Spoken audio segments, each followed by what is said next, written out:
it takes courage to be a part of the community of faith. And when Debbie was leaving, she goes, "That was awkward." I would have felt the same way. I needed the crowd. It was never good by myself, being courageous enough to do that. So,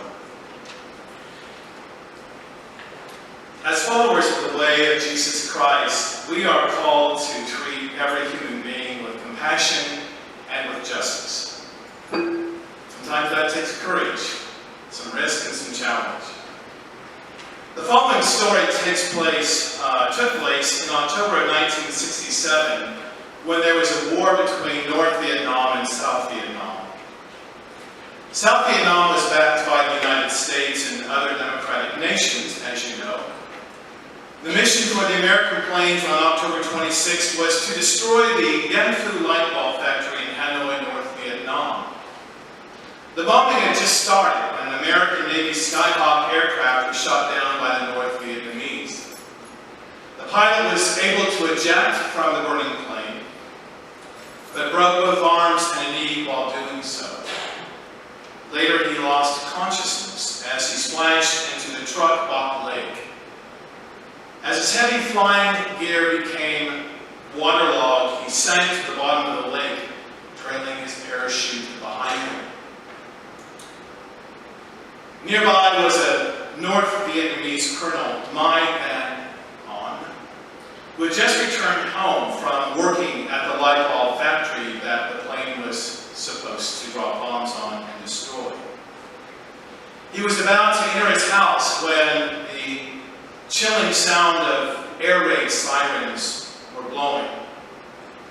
His thatched house provided little support from the bombs and bullets, and so he set off for a tunnel along with other local villagers. He just reached the safety of the tunnel when he saw the ejected pilot splash into the lake.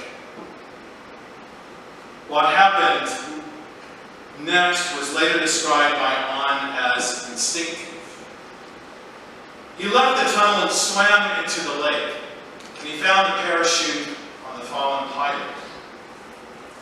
While the bombing continued, he used a bamboo pole to lever the pilot from the bottom of the lake and pulled him to shore. By this time, other soldiers and civilians had gathered to help drag the injured man onto dry land. However, the act wasn't done in kindness. Once on dry land, they tore his clothes and began to beat and kick him. Mai Van On stepped in and covered the man with his own body. The beating stopped. The military ambulance arrived and took the beaten man to prison, where he would remain for the next 5.5 years. The pilot's name was John McCain, who later became a U.S. Senator and presidential candidate in 2008. Years later, McCain asked An, the North Vietnamese colonel who saved him, why he rescued him, an enemy pilot who was about to drop bombs on the very place where An was working. And An replied, "When I saw you were in difficulty in the water, you became a human in my heart." Jesus said, "You shall love the Lord your God with all your heart, and with all your mind, and with all your soul, and with all your strength. And you shall love your neighbor as you do yourself." As compassionate disciples, we love God with all our hearts, and we also love our neighbors as ourselves. We are called, church, to live in the new age of God, where every human being is treated with love and justice. One of the questions that we confront, as people do in every age and time, is, who is my neighbor? And that was a question that was once asked of Jesus 2,000 years ago. And Jesus answered the man by telling a story. Once there was a man going from Jerusalem to Jericho.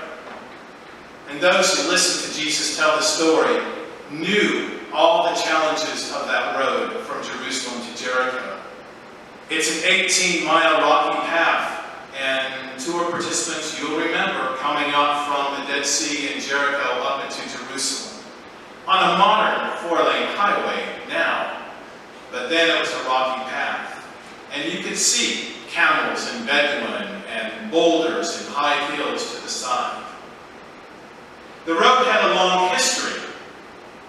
It wouldn't have been surprising to hear Jesus say that the man had been robbed and beaten, for that road was notorious as a place where robbers and thieves would ambush and beat and rob travelers who were on foot, going from Jericho to Jerusalem or vice versa. The injured man in the story that Jesus told is a Jew.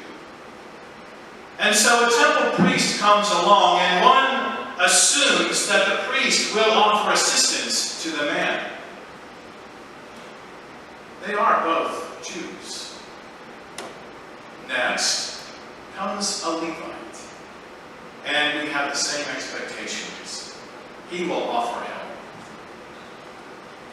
Jesus' listeners would have been surprised to hear Jesus say that neither man stopped, but crossed the road to carry on.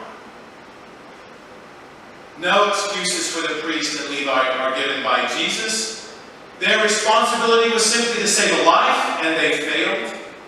Saving a life is so important in Jewish Torah. Torah mandates that it is the most essential action anyone can give to save someone who is in need. It overrides every other concern. So along comes a Samaritan who stops and comes to offer aid to the injured man. And as Luke chapter 10 verse 33 says, he literally goes up to him and shows him compassion. A Samaritan who is sort of one of the children of God, but yet different. The Samaritan treats the man not as an enemy, but as one who is very dear to him and valued because they both do share a common humanity in the area known today as modern Israel. The Samaritan's care of the injured man is an excellent example of the lengths to which love can go. Authentic love does not discriminate. Authentic love creates bridges of compassion and links people together as if they are dear friends, even if the world insists on labeling them enemies. Church, the parable of the Good Samaritan contains the most basic of Jesus' teachings. That is the obligation of kindness to every human being and anyone who falls across our paths, especially if someone is in trouble or someone is in need. You and I present the human face of God in all of our acts. Kind of a heavy obligation, isn't it? We present the face of God in all of our acts. That's what we are expected to do. As compassionate disciples, we love God with all our hearts, and we love our neighbors as ourselves. And so as you and I leave this place and travel the streets and all of the paths, sometimes those roads and those streets are dangerous, as was the path from Jerusalem to Jericho. But we take with us the mindset of the Good Samaritan and the transforming power of God will lead us to acknowledge that we are indeed connected one to the other, even those who are labeled our enemies. Just like my Van On and John McCain. May the way of love and justice be with us. It is essential to our survival. Jesus tells us that it's the only way. We offer you an invitation to come and be a part of a community that seeks to offer compassion and care, love and justice to those who are in our midst.